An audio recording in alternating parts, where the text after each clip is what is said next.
Greetings to all our viewers tuning in to our channel.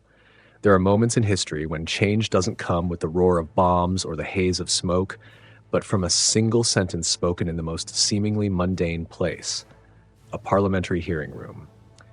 In 2025, for Canada, that moment arrived, quietly yet powerfully. When Industry Minister Mélanie Joly stood before lawmakers and admitted that Canada was not receiving proportional value from the F-35 program, it wasn't just a complaint about a defense contract. It was the moment the mask came off, revealing a truth long suspected but never plainly stated. For decades, Canadians were guided by a familiar narrative that the F-35 was a symbol of modernity, strength, and standing shoulder to shoulder with our biggest ally. That the tens of billions of dollars spent weren't just for jets, but for strategic reassurance. But when the harsh lights of the hearing room illuminated the numbers, the clauses, and the fine print, that story began to crack. Canada had paid in as a founding partner, yet reaped the benefits of an outsider to the value chain. Hundreds of millions of dollars have been funneled into the F-35 program since the 1990s, with promises of jobs, technology transfers, and a seat at the table of future military aviation. And yet, 3 decades later, the factories are still in Texas and California. The core intelligence, software, and source code, the very soul of the aircraft, remain out of Ottawa's reach. Canada owns the metal, but not the brain. And in the 21st century, power no longer lies in metal, but in data, algorithms, and control over the ecosystem. That moment forced Canada to look inward, with a mix of bitterness and confusion. A G7 nation rich in strategic resources, home to top-tier engineers with a proud aviation legacy like the Avro Arrow, now finds itself accepting a dependent role in one of the most vital areas of national defense. Not for lack of money, but for lack of real choice. And as the story moved beyond the confines of a procurement deal, it began to touch on deeper layers: industrial sovereignty, economic future, and Canada's place in a rapidly fragmenting world. In an era where trade wars are making a comeback, global supply chains are fragile, and the Arctic is emerging as a strategic frontier, the question is no longer, what kind of plane is Canada buying? The question is Canada purchasing security or merely renting it from someone else? It's from this point that the debate inevitably shifts into a new chapter, where the F-35 is no longer seen as a default symbol of strength, but as a cold test of true autonomy. And to truly understand where Canada stands on this strategic chessboard, there is no other way forward but to dissect, honestly and directly, this jet hailed as supreme. Is the F-35 really a dream of sovereignty or just a sophisticated form of dependency wrapped in a high-tech shell? The F-35, when all is said and done, is a marvel of the high-tech age. It's like a flying command center, where every sensor, data stream, and algorithm merges into a near-perfect picture of the battlefield. On paper, it's the dream of any modern Air Force. But it's precisely here that the most uncomfortable question begins to surface. Is it still a dream if you don't truly own it? Canada may possess the airframe, the engine, and expertly trained pilots, but the core, the brain of the aircraft, is out of reach. The flight software, the sensor fusion systems, the mission-critical source code, even the pace of future upgrades, all are tightly locked within an ecosystem controlled by the United States. Every update isn't just a technical matter, it's a political decision. And in a geopolitical world where priorities can shift with a single election or a trade war, having to ask for permission to operate your own weapon is a strategic vulnerability that cannot be ignored. That dependency doesn't show up in hard commands, but in subtler, more sophisticated terms. Want to integrate a new type of weapon, adjust the systems for Arctic conditions, prioritize homeland defense missions over expeditionary campaigns? Every question must pass through a door whose key isn't in Ottawa. And when crisis hits, the time it takes to ask someone else can be the most expensive thing of all. The operating costs of the F-35 only add weight to the burden. Every flight hour burns through tens of thousands of dollars, draining not just the defense budget, but the country's readiness. Fewer flight hours, less training, and thinner aerial presence across Canada's vast skies. In a nation that stretches to the Arctic, where the airspace is not only massive but also unforgiving, a platform that's too expensive can turn into a paradox. the more advanced it is, the harder it becomes to use regularly. And then the coldest, most fundamental question emerges. Who was the F-35 designed for? It was built to lead massive allied campaigns where data is shared, missions divided, and the final decision rests with a central power. But Canada doesn't just need to join coalitions. Canada needs to guard its own skies, daily, quietly, in the cold, and in moments where there's no guarantee an ally will be by its side. It's at this point the F-35 begins to reveal a strategic mismatch. It's not wrong, it simply wasn't made for Canada's unique equation. A cutting-edge jet bound by costs, control, and a global warfare philosophy can become a burden for a country that needs endurance, flexibility, and long-term autonomy. And as that skepticism spreads, Ottawa's gaze begins to shift, not toward the world's major power centers, but toward Northern Europe, where smaller nations living next to giants have learned a simple yet harsh lesson. When the moment comes, you may have only yourself to rely on. From that philosophy, another aircraft enters the conversation, not with promises of global dominance, but with a very specific pledge, the ability to operate, modify, and defend on your own terms. And that's when the story of the Gripen E begins, as a quiet but weighty counterbalance to the still unfinished dream called the F-35. Gripen E entered Canada's defense debate not with shock and awe, but with something entirely different, a sense of familiarity. It doesn't promise to dominate the skies of the world, nor does it come wrapped in the glory of global expeditionary campaigns. Instead, it evokes a cold, pragmatic philosophy forged in the survival mindset of Northern Europe, a region where nations are always preparing for the worst-case scenario: isolation, pressure, and the need to stand alone. Sweden has never built its defense doctrine on the assumption that allies will always arrive in time.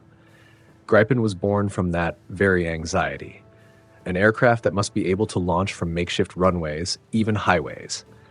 That must be refueled and rearmed by a small crew, quickly, in harsh weather. That must be ready to return to the skies without relying on a massive logistical backbone. In the context of the Canadian Arctic, that philosophy suddenly becomes strikingly relevant. The Arctic is not the Middle Eastern desert, nor the crowded skies of Europe. It's a vast, sparse, frozen space where each flight is not just a military mission, but a test of endurance, reliability, and the ability to maintain presence over time. In that kind of environment, a jet must fly often, not just fly flawlessly. Gripen E delivers exactly that. With operating costs just a fraction of the F-35's, it allows Canadian pilots to fly more, train more, and grow more familiar with their own skies. And in times of war or tense peace, that familiarity can be more valuable than all the flashy technical specs. But the most important difference with Gripen isn't about runways or budgets. It's about control. Gripen is built as an open platform where the operating nation is not just a user, but a co-developer. The software can be modified. Systems can be integrated based on local needs. Upgrades aren't locked to another country's timeline or priorities. For Canada, that's not just a technical perk, it's the restoration of a sense of ownership. For the first time in years, the outlook isn't just about buying a finished system, but about building a capability. Gripen doesn't demand Canada dissolve itself into someone else's ecosystem. It allows Canada to stand within an alliance while still preserving the space to make sovereign decisions. In a world where technology is increasingly weaponized as a political tool, the ability to adapt and maintain systems independently becomes a new kind of sovereignty. Quiet, but critical. And from here, the story stretches far beyond just a fighter jet, because if Canada can truly own the Gripen, the next question is no longer what do we fly, but how much can we build? If the software can be written in Canada, if maintenance can be done in Canada, if upgrades can be driven by Canadian engineers, then why should manufacturing remain across the ocean? Gripen E in this light is not just a military option. It's a gateway to a different industrial vision, where defense is no longer a pure expense, but a driver of development. A fighter jet brings a factory brings a supply chain, and a supply chain brings knowledge. From the cold skies of the Arctic, the story begins to shift downward into industrial zones, research labs, and production lines. And when Saab starts talking not just about jets, but about bringing entire production capabilities to Canada in the form of a factory in a box, the debate enters a whole new phase. This is no longer a comparison of two combat doctrines. It becomes a choice between continuing to buy security from abroad or beginning to build strength from within. It's at this point that the Gripen stops playing the role of a fighter jet and becomes the spark for a long-delayed industrial defense revolution in Canada.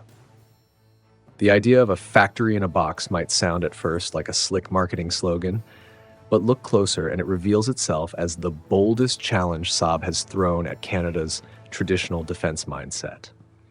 Because for too long, Ottawa has settled into a safe role. Buy a finished product, accept vague industrial commitments, and quietly watch the highest value parts of the production chain stay elsewhere. Factory in a box flips that logic completely. It doesn't ask how many jets Canada wants to buy. It asks whether Canada is ready to become a producing nation. In this model, the aircraft is just the tip of the iceberg. Beneath it lies an entire ecosystem, packaged and ready to be transferred. Assembly lines, deep maintenance capabilities, access to core technologies, the ability to write and modify software, and a domestic network of subcontractors. Once that box is opened on Canadian soil, the value extends far beyond defense. It spreads into civil aviation, advanced materials, artificial intelligence, cold weather engineering, and the dual-use technologies that power modern economies. 10,000 high-tech jobs isn't just a voter-friendly statistic.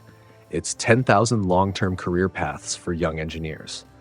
It's a reason for top students to stay in Canada instead of chasing opportunities in Seattle or California.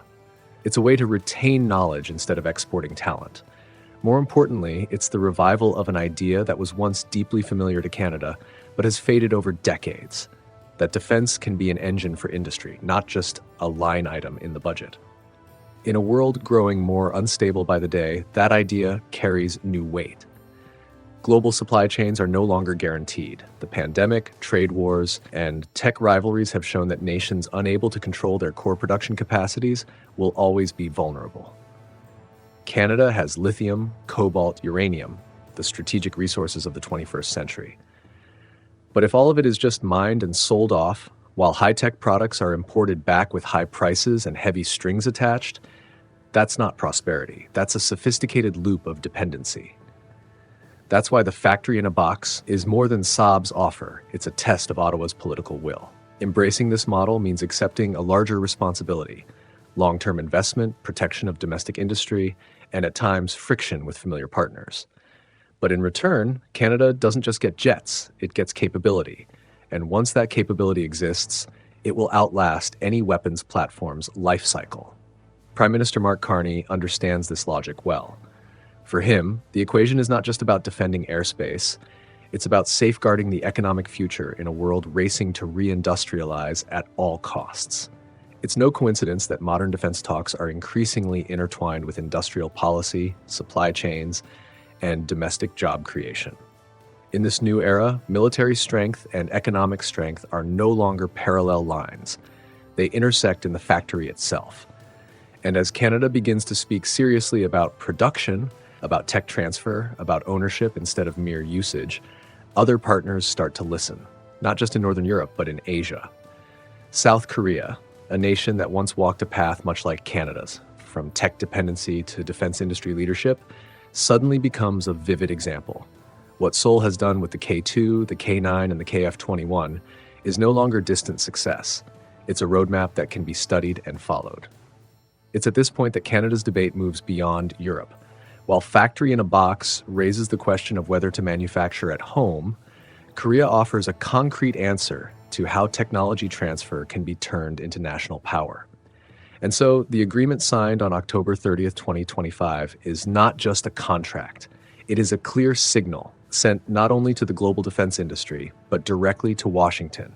Canada is learning how to say, we have a choice. The agreement with South Korea, signed at the end of October 2025, might at first glance seem like a standalone piece in Canada's defense puzzle. But look deeper, and it reveals itself as a carefully calculated move, one that carries layers of meaning far beyond a simple procurement deal. It's not just about tanks, artillery, or military tech. It signals a shift in how Canada sees itself in relation to the world's traditional centers of power. South Korea is not a superpower, and that's exactly why its story carries such weight. Just a few decades ago, Seoul was heavily reliant on foreign technology and external security guarantees. But instead of accepting that role as permanent, South Korea chose the harder path: to learn, to demand technology transfers, and to patiently build domestic capability. The K2, K9, and KF-21 weren't flawless from the start. They were the result of a long process, full of setbacks, but grounded in a core principle: don't buy what you can't eventually control. Canada sees itself in that story, not in geopolitical scale, but in the role of a mid-sized power, rich in potential, yet often caught between options laid out by others. The agreement with South Korea then resembles a quiet declaration. Ottawa no longer wants to simply stand in line for what traditional suppliers offer. Canada is looking for partners, not just vendors, for strategic resonance, not just the right price. This message wasn't delivered with bold statements, it was sent through action. By opening the door to a cooperation model outside the usual orbit, Canada signaled its willingness to diversify and to learn from countries that were once dependent and broke free. In diplomatic language, this is how you say "we have a choice" without having to say it out loud. Washington understands this signal all too well. The concern isn't about the value of a single deal, it's about the precedent. If Canada, a close ally, a cornerstone of NATO and NORAD, begins to seek out partnerships grounded in tech transfer and domestic production, that question will spread to other nations. And what superpowers fear most isn't the loss of a single contract, it's the loss of their ability to shape the rules. What's notable is that Canada isn't choosing confrontation. It hasn't cut ties or denied the importance of the US in regional security. Instead, it's expanding its strategic space. This is a subtle shift, one that fits Ottawa's tradition of soft, pragmatic diplomacy. Canada remains in the alliance, but no longer wishes to dissolve entirely into a single ecosystem, and this is where the lines begin to intersect. South Korea brings a lesson in the pace of industrialization and the will to take ownership. Sweden brings a philosophy of self-reliance and flexibility, honed by living in the shadow of great powers. Canada brings resources, strategic geography, and a very real need for industrial sovereignty. Three seemingly separate stories are beginning to form a shared model, one where mid-sized nations find each other not to challenge the global order, but to protect themselves from a world growing increasingly volatile. The agreement with South Korea then doesn't close a chapter, it opens a new path. Now that Canada has shown it's willing to step outside the familiar orbit, the next question is no longer will they dare, but who will they walk with? And the answer is beginning to take shape through the emerging links between Ottawa, Seoul, and Stockholm, a new axis of power, quiet yet full of potential, where autonomy isn't just a slogan, but the common ground for nations long accustomed to standing on their own.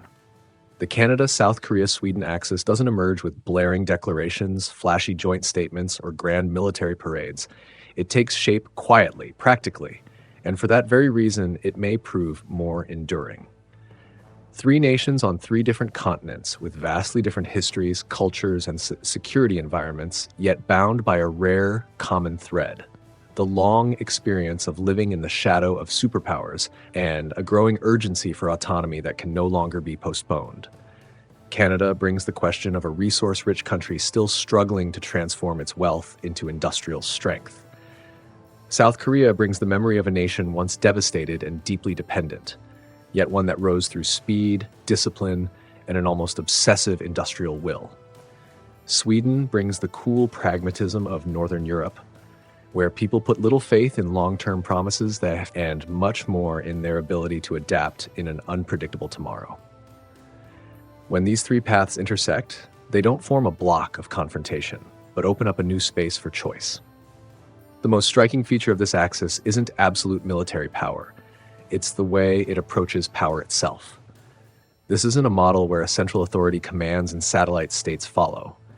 It's a model of mid-sized nations, each strong in a different domain, working to piece together what they lack, reducing dependency without needing to become something they're not. Canada doesn't need to become Sweden or South Korea. It only needs to connect what it's missing with what others have achieved. In this picture, Gripen isn't just a fighter jet. The K2 and K9 aren't just hardware. The KF-21 isn't just ambition. They are proof that there is another path, beyond simply buying from closed ecosystems. A harder path, slower at the start, but one that leads to lasting ownership. For Canada, this is the first time in decades that a defense decision is so clearly intertwined with the future of industry, jobs, and national knowledge. What makes this axis sensitive in the eyes of great powers isn't the sum of its strength, but the precedent it sets. If mid-sized nations can cooperate, share experience, exchange technology, and build development models without placing themselves fully under a single dominant umbrella, then the old order of dependency begins to crack. Not loudly, not dramatically, but enough to make the usual rulemakers take notice. More importantly, the Canada-South Korea-Sweden axis isn't built on sameness, but on complementarity. Sweden offers a design philosophy built for harsh conditions, prioritizing flexibility and self-modification. South Korea brings rapid industrialization and the ability to scale designs into mass production at competitive costs. Canada offers strategic space, critical resources, and a long-term need to protect the Arctic. When these three ingredients come together, they form a model where each side gains without any one being absorbed. For Canada, this axis carries an even deeper significance. It offers Ottawa an escape from a long-standing dilemma: to either deepen dependence in exchange for security or stand alone and accept the risk. Now, a third path is emerging, one where Canada remains within traditional alliances, but without surrendering its industrial autonomy. A path that doesn't reject the past, but also refuses to be bound by it. And because it's built on caution, on survival experience, and on the deep-rooted instinct for self-reliance, this new axis of power doesn't need to prove itself with rhetoric. It exists in factories, in design labs, in the dry language of technology transfer agreements. But it is there, quietly and steadily, that the future security of mid-sized nations is being rewritten, step by careful step on a course that may prove irreversible. And when all the layers of analysis have been laid bare, when budgets, technical specs, and cooperation models have been dissected to their core, Canada is left facing a question that seems simple, yet carries more weight than all the rest. It's not about choosing between the F-35 or the Gripen. It's not about which contract is cheaper or more advanced. It's about what kind of nation Canada wants to be in the decades to come. In the old world, security could be bought like a commodity. You paid the price, received the product, and trusted that someone would stand behind you when needed. But that world is fracturing. Supply chains are fragile, trade is being weaponized, and technology has become a tool of political pressure. In that context, security can no longer be leased long-term. It must be built, sustained, and defended from within. Canada's Arctic skies are vast and silent. They are more than just a military frontier. They are a symbol of sovereignty, of presence, of self-determination. Every aircraft that takes off from that space carries more than radar and missiles. It carries an answer to a deeper question: who controls the technology? Who makes the decisions? And who bears responsibility when the world no longer follows the script? The choice before Canada is not an easy one. One path offers the comfort of familiarity, everything prepackaged, risks shared within an alliance, but at the cost of long-term dependency and invisible limits. The other path demands more courage, investing in domestic industry, accepting upfront costs, and confronting strategic friction. In exchange for a degree of autonomy no contract can fully guarantee. No option is perfect, but some choices define the future. If Canada continues to purchase security from abroad, the country may remain safe in the short term, but it will become increasingly difficult to answer how much control it truly holds. If Canada chooses to invest in itself, in factories, engineers, and knowledge, the road may be steeper, but it unlocks a rare possibility: that security not only protects the nation, but fuels the economy and sustains the next generation. History rarely judges with harsh words. It judges with outcomes. Years from now, when people look back on this moment, they won't just ask which aircraft Canada bought. They'll ask what role Canada chose for itself in an uncertain world. Was it a follower of the established order, or a nation confident enough to build its own capacity? That question isn't just for politicians or policy planners. It's for all of us. Anyone who cares about the future of a country that has, time and again, proven it can exceed the world's expectations. If you have your own perspective, share it in the comments below. We'd love to hear your thoughts. And if you want to keep following in-depth analysis on geopolitics, industry, and national autonomy in a rapidly changing world, don't forget to subscribe and join us for the next story.